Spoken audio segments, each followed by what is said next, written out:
السلام عليكم ورحمة الله وبركاته. ازيكم عاملين ايه؟ واهلا بكم مرة تانية وعودة جديدة في القناة بتاعتنا، ومعانا فلوج جديد للتحضيرات بتاعة رمضان وفلوج قبل رمضان. فيلا بينا. بصوا زي ما انتم شايفين معانا البوكس الكبير جدا المليان بحاجات كتير جدا من H2 دو نقدر نزين بيها اوضتنا ونجهز بيها رمضان. وحتى لو معكش البوكس دوت تقدر ان انت تزين الاوضه بتاعتك بافكار كتير جدا موجوده في الفيديو. فتابع معايا الفيديو عشان نعمل انبوكسنج مع بعض ونظبط الاوضه بتاعتنا ونجهز اجواء رمضانيه حلوه جدا. مش اعلان بالمناسبه، ده منتج عادي انا جاي اوريهولكم ونفتحه مع بعض. فاستعد عشان فيديو جميل ومختلف من نوعه، وسلسلة كمان فيديوهات قادمة جوه رمضان عشان تستفاد وتستمتع في نفس الوقت. يلا بينا.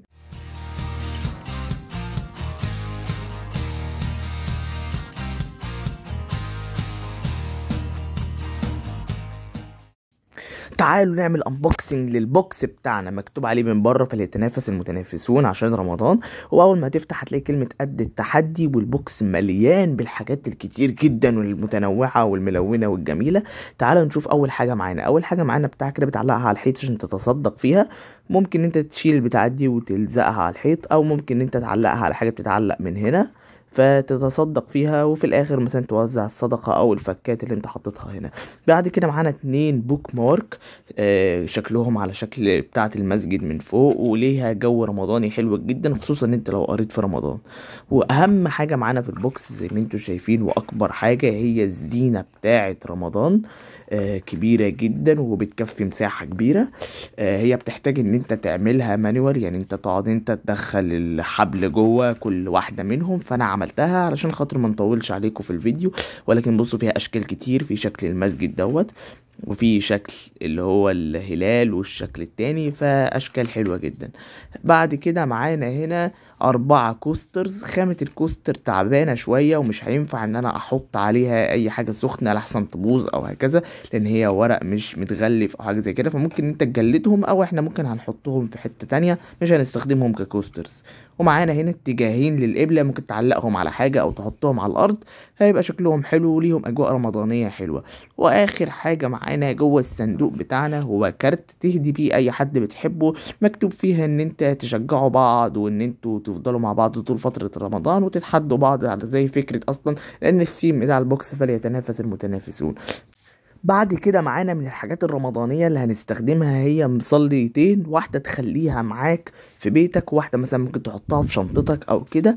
هي المصلية دي اللي ما يعرفهاش، هي مصلية صغيرة كده بتتطبق، وبتكون حجمها صغير قد الجيب، ولما بتفتحها بتكون خفيفة كده، بس تعرف ان انت تحطها وتصلي بيها في اي مكان. زي ما انتوا شايفين بصوا حجمها بيطلع كبير في الاخر من حاجة قد الجيب صغيرة، فهي حلوة جدا. معايا منها واحدة زرقاء وواحدة خضراء، فهنستخدمهم الاتنين السنة دي عشان ندي اجواء رمضانية حلوة.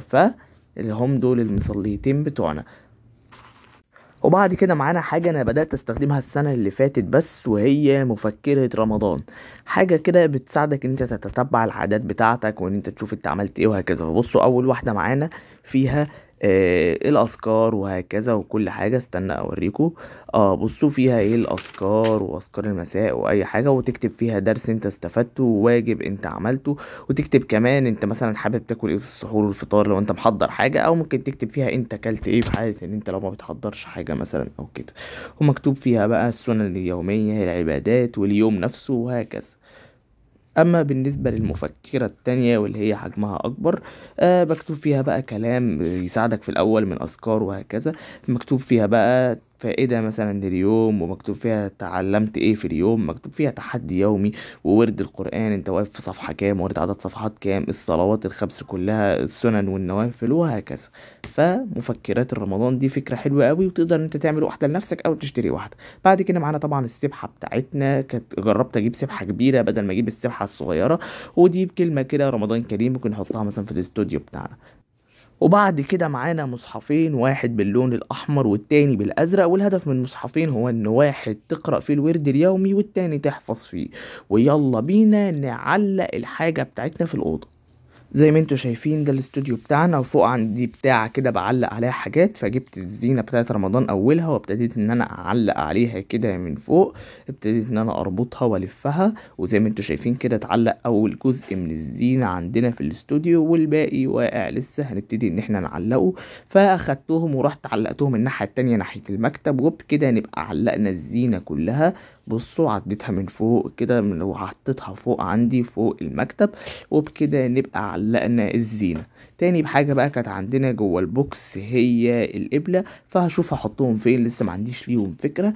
تعالوا ناخد الحاجة اللي بعد كده. بعد كده عندنا بقى اللي هي الأربعة كوسترز اللي أنا قلت مش هستخدمهم ككوسترز نظرا لخامتهم اللي مش هتنفع للحاجة السخنة، فاخدتهم وحطيتهم بقى في الاستوديو بتاعي من فوق لأن شكلهم حلو وينفع إن هم يتحطوا في الاستوديو. فحطيت واحدة على الشلف الأولاني وواحدة على التاني، وحطيت اتنين جنبي بس مش هيطلعوا في الفيديو، فحطيت التانية هنا اهو على الشلف التاني، واتنين التانيين حطيتهم، واحدة بصوا عند الزرعة بتاعتي بالجنب هنا، والتانية على نفس الضرفة من الناحية التانية.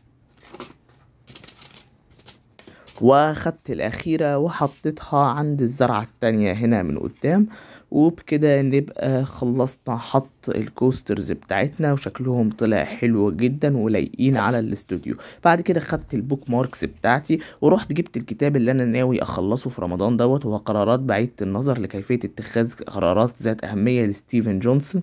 القرارات ديت فكرتها حلوة وبيساعدك ان انت تحدد الحاجة بالأولويات.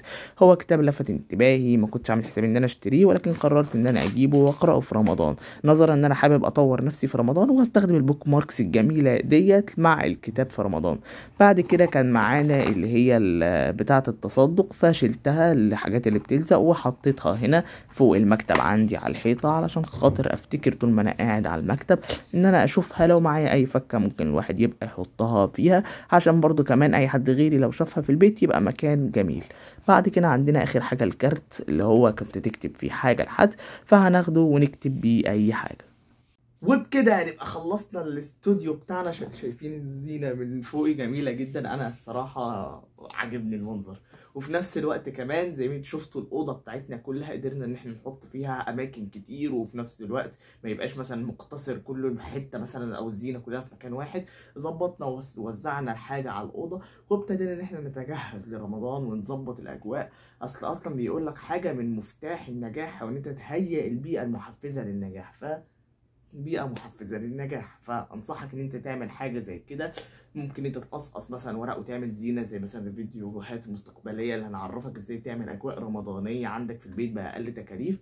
وكمان تقدر إن أنت تشتري الكتاب دوت، أو مثلا أي كتاب عندك حابب إن أنت تقراه. خلي رمضان طلب للعلم وتطوير ذات، برضو الناس بقى تقول لك العلم مش في رمضان، رمضان للعبادة، طلب العلم عبادة. شوف اتعلم او حتى ذاكر، حاول تظبط جدولك في رمضان او اي حاجه. اهم حاجه تطلع من رمضان مستفاد. بيقول لك العاده بتحتاج 21 يوم عشان تتبني، من 21 ل 30 يوم، و90 يوم عشان تبقى من روتينك اليومي الحياتي.